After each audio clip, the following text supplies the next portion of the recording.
नए साल में हरियाणा में नजर आएगा चुनावी उत्सव का माहौल। दिसंबर का महीना अब अपने आखिरी चरण में है, या यूं कह लीजिए कि नए साल के आगमन को लेकर अब काउंटडाउन शुरू हो गया है। मौसमी मिजाज में भी बदलाव आने लगा है और इस बदले मिजाज के भीतर सियासत भी अंगड़ाई लेते हुए नजर आ रही है।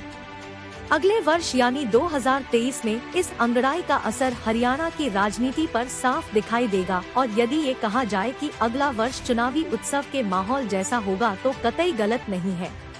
प्रदेश के सभी राजनीतिक दिग्गज चुनावी समर को लेकर इसी साल अपनी रणनीति का खाका खींचते हुए भी दिखाई देंगे। आइए इस रिपोर्ट के माध्यम से जानते हैं कि आखिर सियासत के लिहाज से कैसा रहेगा साल 2023। दरअसल 90 विधानसभा सीटों और 10 लोकसभा सीटों वाले हरियाणा का सियासी मिजाज बड़ा ही अनूठा है। हरियाणा में चुनाव हो या ना हो, मगर यहाँ राजनीतिक हलचल हमेशा ही बनी रहती है। हरियाणा की राजनीति बेहद आक्रामक है और यहाँ गांवों की चौपालों से लेकर शहर के बाजारों में सियासी चर्चाएं माहौल गरमाए रखती है।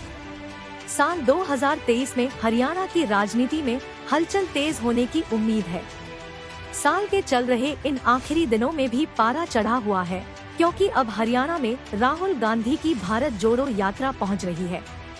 राहुल 3 दिन तक हरियाणा के विभिन्न हिस्सों में लगभग 80 किलोमीटर पैदल चलेंगे और इसके बाद उनकी यात्रा का दूसरा चरण जनवरी के प्रथम सप्ताह में शुरू होगा।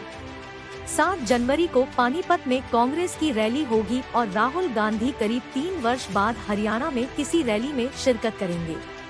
इससे पहले राहुल गांधी 2019 के विधानसभा चुनावों में कई रैलियों को हरियाणा में संबोधित कर चुके हैं। लंबे समय बाद राहुल गांधी हरियाणा में आ रहे हैं। ऐसे में राहुल गांधी की यात्रा को लेकर कांग्रेस के नेताओं में भी जहां उत्साह है, वहीं कांग्रेस नेता जोर आजमाइश में भी जुटे हुए हैं।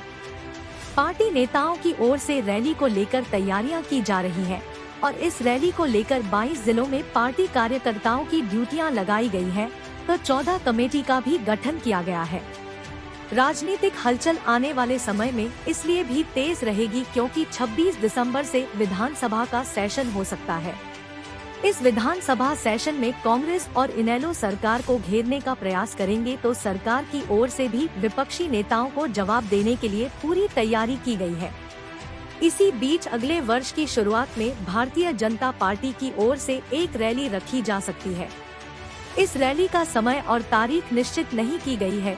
उधर फरवरी महीने से अभय सिंह चौटाला पद यात्रा करने वाले हैं। अभय सिंह चौटाला की पदयात्रा सितंबर महीने तक चलेगी और ऐसा माना जा रहा है कि पद यात्रा के जरिए अभय सिंह चौटाला हरियाणा के कोने कोने में जाएंगे और सरकार को घेरने का प्रयास करेंगे।